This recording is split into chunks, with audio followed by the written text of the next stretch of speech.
A simple nurse saved a homeless man, not knowing that he was a millionaire in disguise.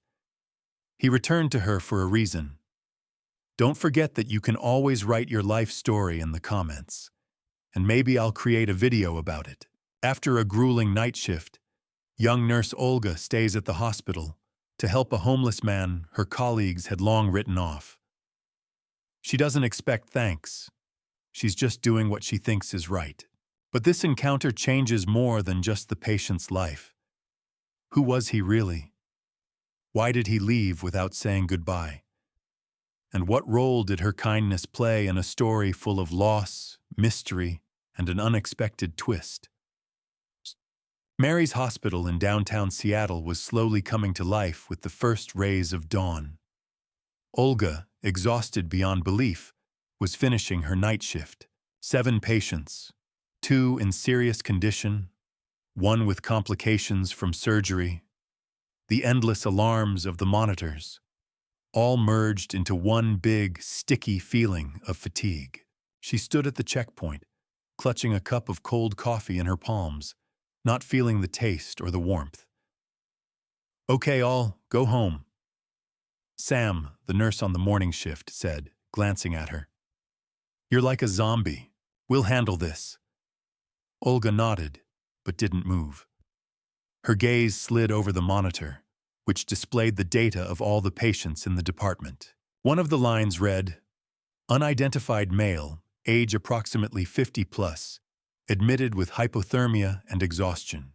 He was in Ward 207, a small isolation room where they usually kept non-core patients, people without documents, without insurance, without families, people like him." "Is he still here?"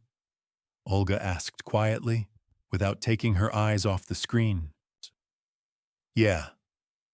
7th. That's what we call him," Sam responded with a grin. "No one talks to him. Silent as a fish. He threw out food yesterday. Inadequate, I guess." Olga restrained herself from answering. This disdain irritated her. Too often such people were seen only as a problem, not a person. She silently put down her cup and headed for room 207. The room smelled of medicine and dust. The man was lying on his side, facing the window. His cheeks were sunken. His graying hair was matted. His hands were covered in cuts and bruises. He was wearing clean, but obviously alien clothes from the hospital supply. "Good morning," Olga said quietly, approaching the bed. There was no answer. She checked the IV, adjusted the pillow, looked at the readings on the screen. Everything was within normal limits, at least physically. The psyche, as often happens in such cases, is a separate issue. "I'm Olga," she said, still calmly. "I was here yesterday too, remember?" The man nodded weakly without turning his head. "Do you want something to eat? I can bring you something normal, not like what they give us in the kitchen." He finally turned. His eyes were dull, with a shadow of distrust. But there was no aggression in them, only weariness. "Not hungry," he said hoarsely. "I'll bring it anyway. Just to have it." She went out and returned 5 minutes later with a yogurt, a banana, and a bottle of water. She put them on the nightstand and sat down on a chair by the bed. "You don't have to talk if you don't want to, but if you do, I'm here." The man looked at her again. Something flashed in his eyes. Maybe surprise. Maybe something like gratitude. "People rarely ask my name," he said after a pause. "Or ask anything at all." "Well, I asked," Olga said softly. "So what's your name?" He hesitated. His lips trembled, as if he had not spoken these words for a long time. "Andrew." "But—" "Andre is fine." "Andre? You're not a local?" "Before, yes. Now, probably not anymore." He spoke with a slight Eastern European accent, almost imperceptible, but Olga noticed. "I'm from Ukraine," she said. "I've been living here for about 10 years. He nodded slightly, then looked away again. The next 30 minutes passed in silence. Olga simply sat next to her, sorting through papers on her tablet. Andrei was silent, occasionally stealing glances at her. When she stood up, he suddenly asked, "Why did you—" "Stay, because you're not furniture," she replied, a little sharply, but without malice. "Because I don't want to go home knowing that no one will ever see you as a person again." Andrei was silent for a long time. Then he nodded, not to her, but rather to himself. Then, "Thank you." It was already about 8 in the morning when Olga finally got ready to leave. On the way out, she met Dr. Harrison, the therapist on duty. "Are you still here?" he asked in surprise. "After all, your shift ended 3 hours ago." "Yes, I was in 207. "Ah, our invisible man. He's stable. He doesn't want to talk. I'd send him to a mental hospital, but it's all booked up." Olga just nodded. "He started talking." She threw over her shoulder and walked towards the exit. Harrison looked after her with disbelief, but said nothing. It was drizzling outside. Olga pulled her hood up, turned on the music, and walked to the bus stop. Her thoughts kept returning to that short conversation. "Why did you stay?" his voice echoed. The answer was simple, but inside she felt there was more to it. Much more. She couldn't stop thinking about his gaze, tired, but alive, as if he was still fighting something inside, or someone. She didn't yet know that this ordinary act, this 10-minute staying after her shift, had set off a chain of events that would change everything. The following days, Olga returned to the hospital with a special feeling. The work remained just as hard. Shifts, dozens of patients, medical protocols, reports. But each of her shifts now included a short, almost ritualistic visit to Ward 207. Andrei began to talk a little, without unnecessary things, without emotions. But his voice no longer sounded like someone else's. Sometimes he even tried to joke, dryly, with irony, as if testing how far he could go. "I don't think I need a psychiatrist," he said one day. "I've just been silent for too long." Olga, checking his blood pressure, nodded. "Sometimes it's worse than talking nonsense." He chuckled, for the first time in a long time. From a medical point of view, Andrei was on the mend. His condition had stabilized, his appetite had returned, and he began asking for books. First magazines, then something more serious. Olga brought him an old paper copy of Crime and Punishment, which had miraculously survived her move. He took it silently, but a day later he said, "This is terribly relevant. Even too relevant." Olga didn't ask what he meant. She was learning not to push, not to pull strings. He would start talking himself when he was ready, and then one day he started. "I was betrayed," he said without preamble as she changed the bandage on his hand. "A friend, a partner, almost a brother." Olga froze without raising her head. "We worked together for almost 10 years. IT business. Everything was on the rise. Investments, office, team. We were heading for a deal that could provide for us for the rest of our lives." He fell silent. Olga continued bandaging, giving him a pause. And then, everything disappeared. He took the money, fired the team, made me look inadequate in front of the board of directors. The deal fell through, and I lost everything. The house, the account, and the meaning. I didn't even want to sue. I just switched off. And the family? She asked quietly. Divorce. Long before that. Son is an adult in another state. We don't communicate. He thought I chose work instead of him. I guess he was right.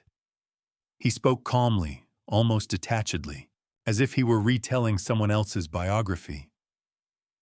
I tried to start over, several times, but you have no idea how quickly you get labeled, especially when you're a grown man with no home, no job, no plan. I can imagine, Olga replied. I see it every day. He looked at her and nodded. So I just disappeared, stopped being someone, became nobody, and at some point you stop even regretting. It becomes easier to be transparent. Olga was silent. It was not sympathy, not pity, rather a quiet understanding.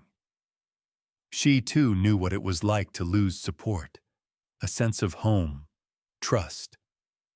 Her emigration began with a similar loneliness, only from the other side. Later, over a cup of cheap hospital coffee, she told him a little about herself, that she came to the U.S. on a visa, studied to be a nurse, worked night shifts to pay for her studies, that her family remained in Odessa and they barely communicated, that in America she learned to be strong, but sometimes she got tired of pretending that she didn't care. He listened attentively. He never interrupted.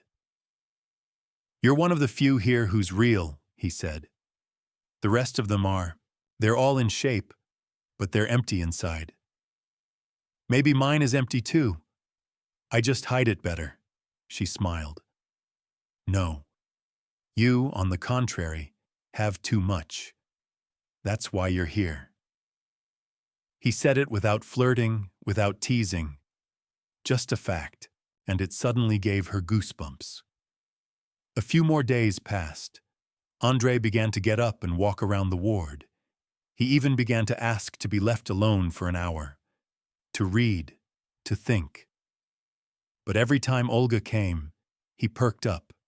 I think I'll be discharged soon, he said one evening. I don't even know where to go next. Don't you have any acquaintances? Yes, but not those you can come to after everything. She understood what he meant. Sometimes your social circle burns to the ground along with your former self. Do you have a plan? She asked, collecting empty packages from the nightstand. Not yet. But some things are starting to come back. What? He looked at her, slowly, as if for the first time he was looking at her attentively. Meaning. Olga felt something prick her inside, because at that moment she also understood. This man had become more than just a patient for her. He had become a reminder that even when everything falls apart, goodness is not always wasted, and it is not always left unanswered. That morning, during a quick changeover, Harrison told her, 207 will be discharged in a couple of days. Then, social services, temporary housing. If you want, you can give him your phone number if you're really touched. Olga didn't answer.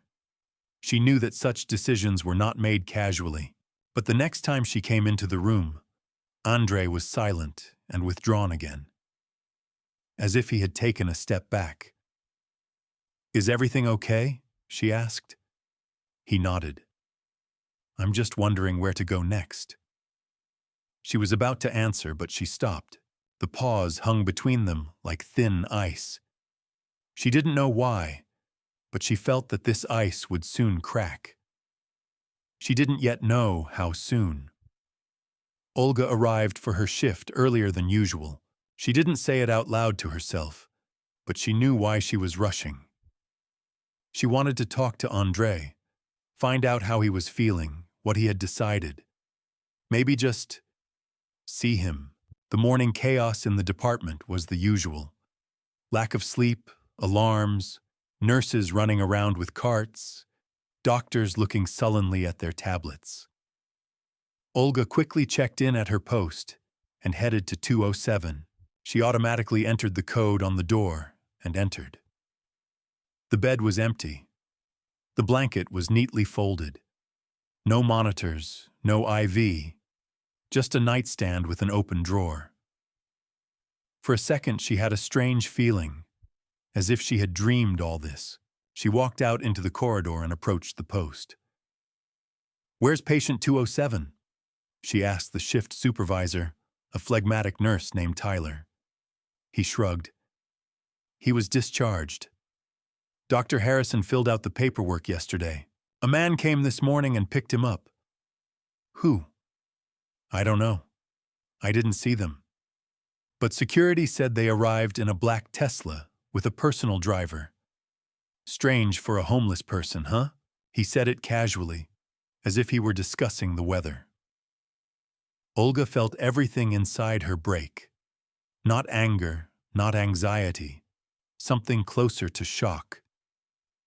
He didn't say anything? She asked, feeling her throat tighten. No note, no thank you. He just disappeared. Olga spent the rest of her shift in a daze. Patients, procedures, conversations with doctors, everything as usual, but it felt like it wasn't happening to her. Somewhere in the background, a thought pulsed. He's gone. Just like that. She tried to explain it logically. Maybe he was embarrassed to say goodbye. Maybe he didn't want drama. Maybe he didn't want her to see him go. But why didn't he say anything? Why didn't he even say a word? She felt like she was wrong. That everything that happened between them, the conversations, the silence, the look, the trust, was an illusion. A day later, when she was returning home after her shift, she found an envelope in a box at the entrance to the building. No return address, just her name. Olga M. The handwriting was masculine and neat. She immediately understood who it was from. Inside was a folded piece of paper and a business card. On the card was the name of a restaurant in the city's business district, one she never went to. Too expensive, too not her thing. The sheet read, "Thank you for seeing me when I couldn't see myself. I'd like to invite you to dinner. I'll be waiting for you on Thursday, 19 rings. Andre." She read the note 3 times before she sat down on the bed, her hands shaking slightly. He was alive. He hadn't disappeared. And he was definitely not who he said he was. The next day, she tried to find information about him. She typed into a search engine, Andrew plus Seattle plus IT. Lots of results appeared. Most were irrelevant, but one caught her eye. An old article from 5 years ago about the launch of a startup called Hextech Systems. The founders were Andrew Lebedev and Ronald Hale. Photo: 2 men, one in a suit, with slightly gray hair, a serious look. Him, only more confident, more alive. She found an interview where he talked about the future of technology, about business responsibility, about values, and then nothing. No news, no interviews, no photos. Disappeared, just like he appeared in her life. On Thursday, she stood in front of the mirror for a long time. She didn't know what to wear. Everything seemed either too simple or too ostentatious. In the end, she chose a dark blue knee-length dress, a simple coat, and pulled her hair back. They were waiting for her at the entrance to the restaurant. "Good evening, Miss Morris," said the hostess. "You will be shown in." She just nodded. It was quiet, elegant, reserved inside. She was led into a separate room with panoramic windows. Andre was sitting at the table. He was wearing a dark suit. His hair was neatly trimmed. His gaze was confident but soft. He stood up when she entered. "Hello, Olga." "Hello," she breathed out. "So it's not nobody after all?" He smiled weakly. "I was never nobody. I just forgot how to be somebody."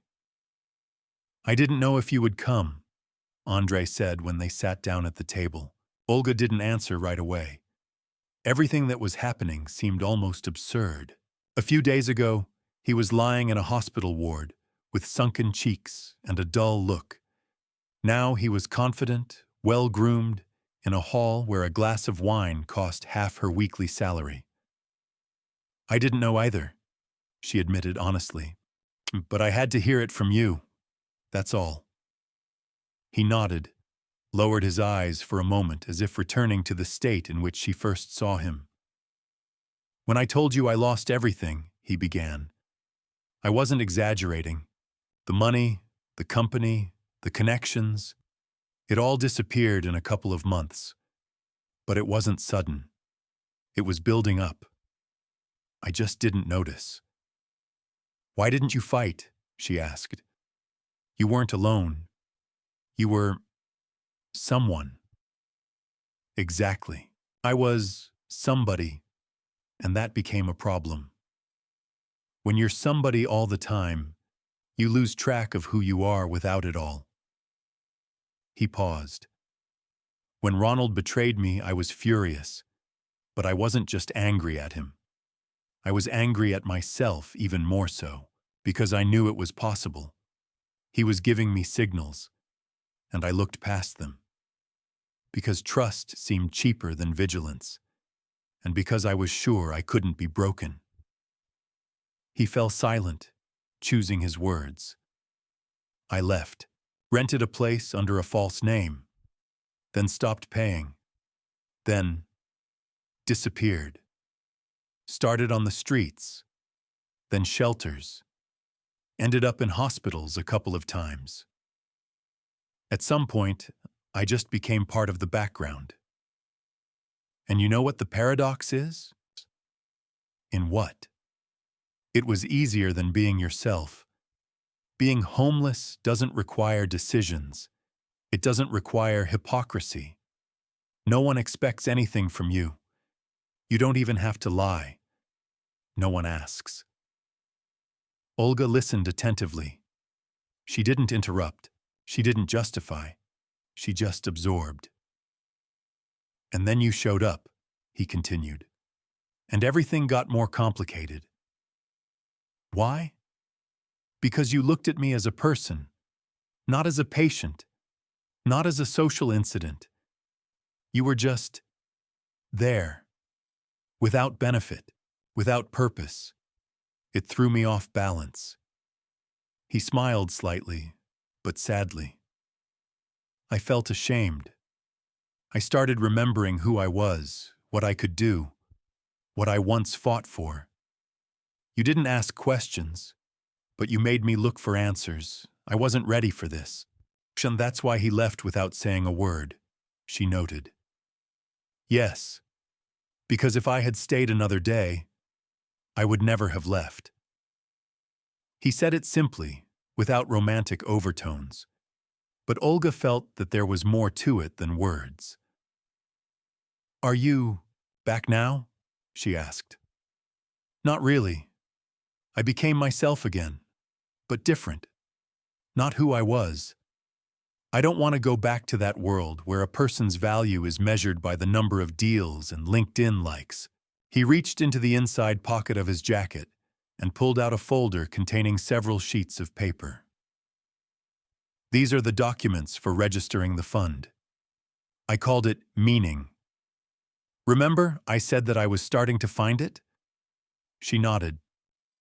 "I want you to be a part of this. Officially. Not just as a nurse. As the person who started it all."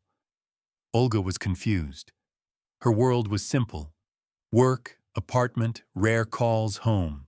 She was not used to big ideas, especially those that put her in the center. "I don't know what to say." "Tell me if you don't need it. I'll understand." But if you do, I'll help. You'll decide what we do. I'll just provide the resources." Olga looked at him carefully.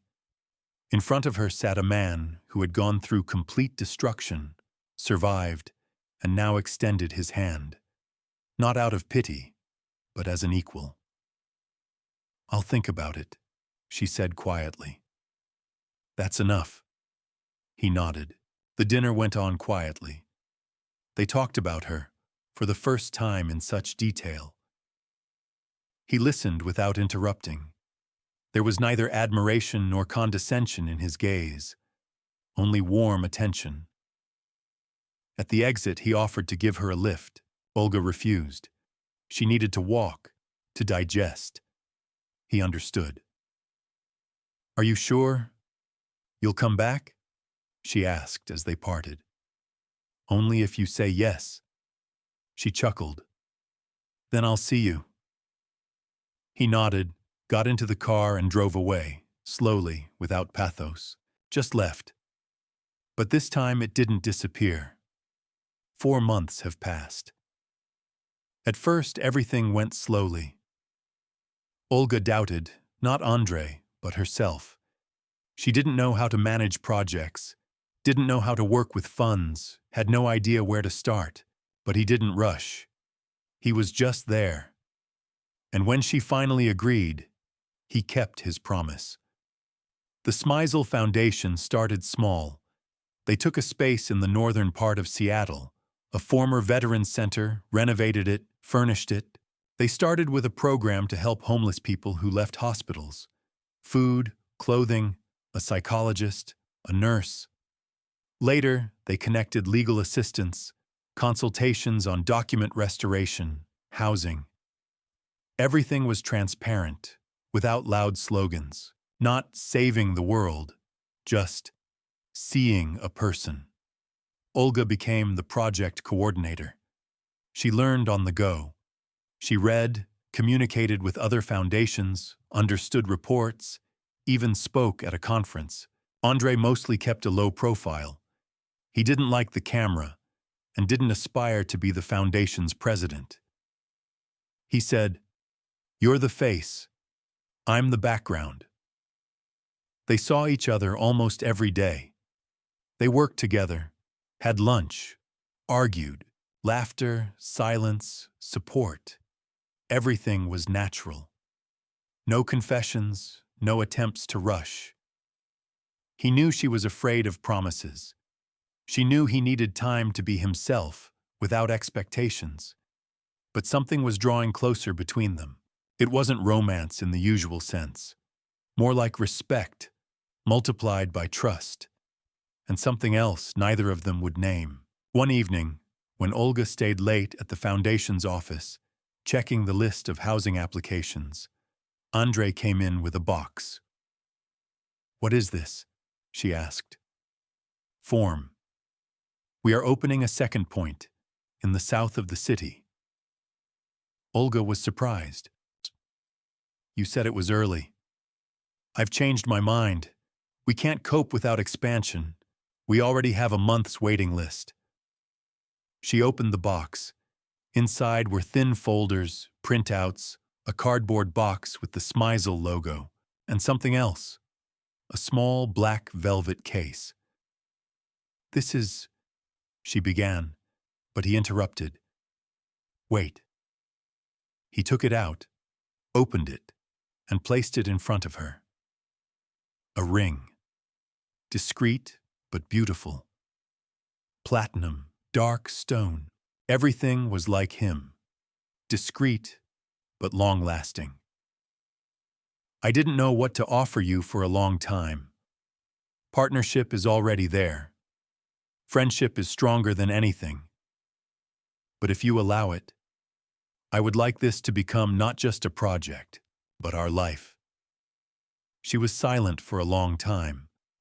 Not from shock, from an unexpected lightness in her chest, as if someone had carefully lifted a burden that she had been carrying for a long time without noticing. "Are you sure?" she asked. "Yes, because when I was nobody, you saw a person in me. And now that I'm someone again, I want to be that someone next to you." She didn't answer right away. She just came up and hugged him, quietly, without words, just like back then, in room 207. A month later, in the same restaurant where he had once waited for her, they had dinner together.